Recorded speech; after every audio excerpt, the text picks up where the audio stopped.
2024 সালের 5ই আগস্টের পূর্বে এবং পরে বাংলাদেশ আওয়ামী লীগকে নিয়ে যত রকমের প্রোপাগান্ডা হয়েছে এবং ছাত্র আন্দোলন নামের এই জঙ্গি হামলা নিয়ে যত কথা বলা হয়েছে তার মধ্যে বিশেষ কতগুলো কথা প্রচলিত ছিল।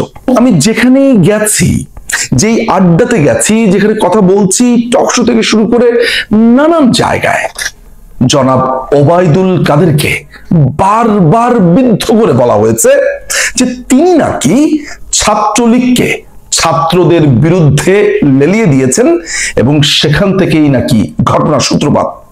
এই পুরো ঘটনাটার মধ্য দিয়ে ওবায়দুল কাদেরকে বিদ্ধ করা হয়েছে, একই সাথে বিদ্ধ করা হয়েছে ছাত্রলীগকে এবং সেই সাথে বিদ্ধ করা হয়েছে, অর্থাৎ সর্বোপরি বিদ্ধ করা হয়েছে বাংলাদেশ আওয়ামী লীগকে। অর্থাৎ যেই কথাটা নানান জায়গাতে প্রচলিত আছে বা প্রচলন করা হয়েছে যে বাংলাদেশ আওয়ামী লীগের সাধারণ সম্পাদক নাকি ছাত্রলীগকে ছাত্রদের বিরুদ্ধে লেলিয়ে দিয়েছে।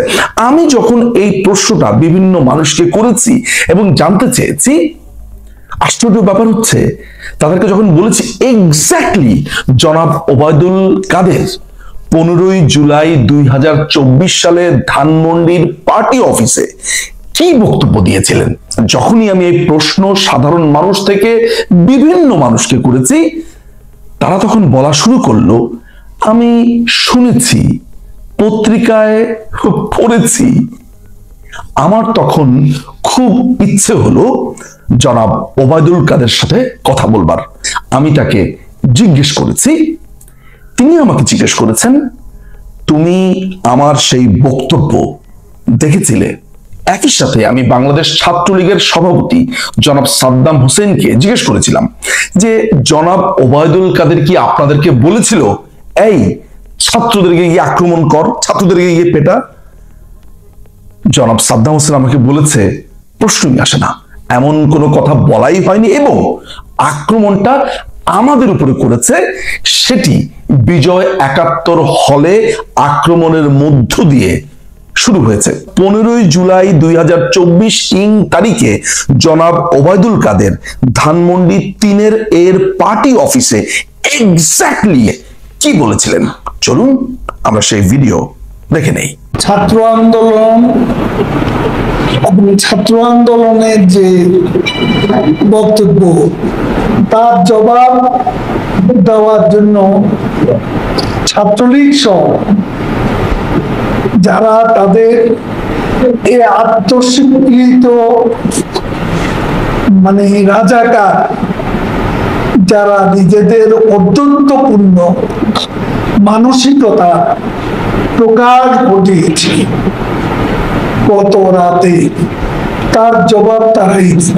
তিনি বলেছিলেন ছাত্র আন্দোলন এবং ছাত্র আন্দোলনের যে বক্তব্য তার জবাব দেওয়ার জন্য ছাত্রলীগ সহ, এই কথাটা বলে জনাব ওবায়দুল কাদের একটা পজ দিয়েছিলেন।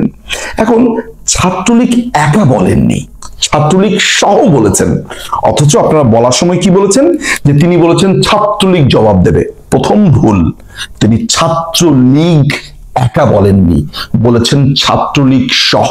এখন ছাত্রলীগ সহ কি? ছাত্রলীগ সহ কি বাকি 14 দলের ছাত্র সংগঠন, মুক্তমনা মানুষেরা, প্রগতির পক্ষের মানুষেরা, মুক্ত বুদ্ধি, মুক্ত যুদ্ধ, সোজা কথা হচ্ছে যে সমাজের যে সুস্থ মানুষেরা, সেই সহ কি তারা? এটা আপনার ভেবে বের করতে হবে। কিন্তু আমি ধরে নিচ্ছি যে ছাত্রলীগকে তিনি একা বলেননি, পুরো সমাজকে তিনি সম্পৃক্ত করেছেন, অর্থাৎ যারা প্রগতির পক্ষে তাদেরকে তিনি একত্রিত করেছেন। যদিও সেই সেন্টেন্সটি শেষ হয়নি, এরপরে তিনি একটি পজ দিয়েছেন। পজ দিয়ে তিনি বলেছেন যারা তাদের এই আত্মস্বীকৃত রাজাকার, যারা নিজেদের ঔদ্ধত্যপূর্ণ মানসিকতা প্রকাশ ঘটিয়েছে, তারপরে একটু পজ, এরপরে বলেছেন গত রাতে তার জবাব তারাই দেবে। তো কারাই দেবে? শুধু কি ছাত্রলীগ? না, ছাত্রলীগ সহ, ওই যে পজ দিয়েছিলেন তিনি। এখন এই যে বলেছেন যে ছাত্রলীগ সহ তাদেরকেই জবাব দেবেন যারা নিজেদের রাজাকার বলেছেন। এখন এই কথাটি শুনে আপনি কেন এই গত 6 মাস 7 মাস ধরে ওবায়দুল কাদেরের বিরুদ্ধে এই প্রোপাগান্ডাটা ছড়িয়েছিলেন যে তিনি ছাত্রলীগকে লেলিয়ে দিয়েছেন? কেন আপনার এটা মনে হলো?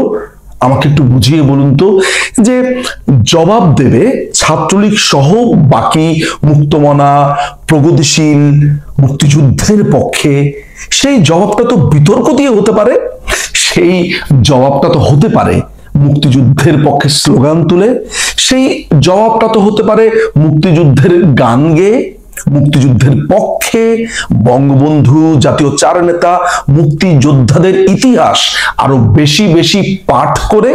আপনার কেন মাথার মধ্যে শুধু এটাই এলো যে জবাব দেওয়া, জবাব তারাই দেবে, এই 3টি শব্দের মানে হচ্ছে যে ছাত্রলীগ একা মারামারি করবে?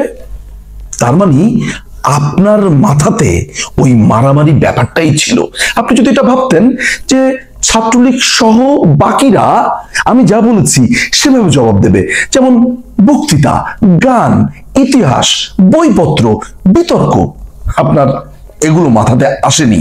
তাহলে এই যে আপনি এতদিন ধরে বলে বেরিয়েছেন যে ওবায়দুল কাদের সাহেব নাকি বলেছে যে এই ছাত্রদেরকে জবাব দেবে ছাত্রলীগ, এই কথাটা তো তিনি বলেননি।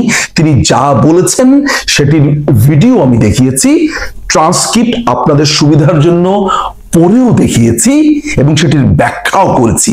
তাহলে গত 6 মাস 7 মাস ধরে যে প্রোপাগান্ডা আপনারা জনাব ওবায়দুল কাদের মাননীয় প্রধানমন্ত্রী তথা বাংলাদেশ আওয়ামী লীগের বিরুদ্ধে করেছেন, যে ওবায়দুল কাদের ওই দিন যদি ওই কথা না বলতো তাহলে ওইটা হতো না, সেটা হতো না, আপনার কথা তো তাহলে মিথ্যে। আপনি তাহলে টুইস্ট করেছেন। আপনি তাহলে একটি মানুষ যে শব্দ ব্যবহার করেছেন, যে বাক্য ব্যবহার করেছেন, আপনি সেটা না বলে আপনার মনের ভেতরে, আপনার মাথার ভেতরে যেটা ছিল সেটি আপনি বলে বেরিয়েছেন। আমি এই ভিডিওটি 6 থেকে 7 মাস পর কেন করেছি জানেন? এই কারণে করেছি, যেই অপবাদ, যেই মিথ্যে প্রোপাগান্ডায় বাংলাদেশ আওয়ামী লীগকে আক্রান্ত হতে হয়েছে, তার সূচনাগার, তার বড় একটা ঘটনা এই বক্তব্যকে ঘিরে আপনারা বারবার সূচিত করেছেন। সে কারণেই আমি ওই বক্তব্যের এক্স্যাক্টলি শব্দগুলোতে গেছি, কি বলেছেন ওবায়দুল কাদের সেটিতে গেছি, এবং আমি দেখানোর চেষ্টা করেছি এই যে চিলে কান নিয়ে গেছে এটি বলে বারবার বেড়াচ্ছেন সেটি কতটুকু সত্য। আজকে এই মৃত্যু উপত্যকাতে, আজকে এই ভয়ঙ্কর বাংলাদেশে দাঁড়িয়ে একবার ভাবুন তো, যে ওবায়দুল কাদের সাহেব সেদিন যা বলেছেন সেটিকে আপনি মিথ্যা অনুবাদ করেছেন, মিথ্যে বিশ্লেষণ করেছেন, যে যুগের পর যুগ বাংলাদেশ আওয়ামী লীগকে কিভাবে মিথ্যে প্রোপাগান্ডাতে ভাসিয়ে দেওয়া হয়েছে, কিভাবে তার বিরুদ্ধে মিথ্যাচার করা হয়েছে, এবং সেগুলোর জবাব খুবই কমই এসেছে। ভাবুন, চিন্তা করুন এবং মিথ্যে প্রোপাগান্ডা থেকে দূরে থাকুন।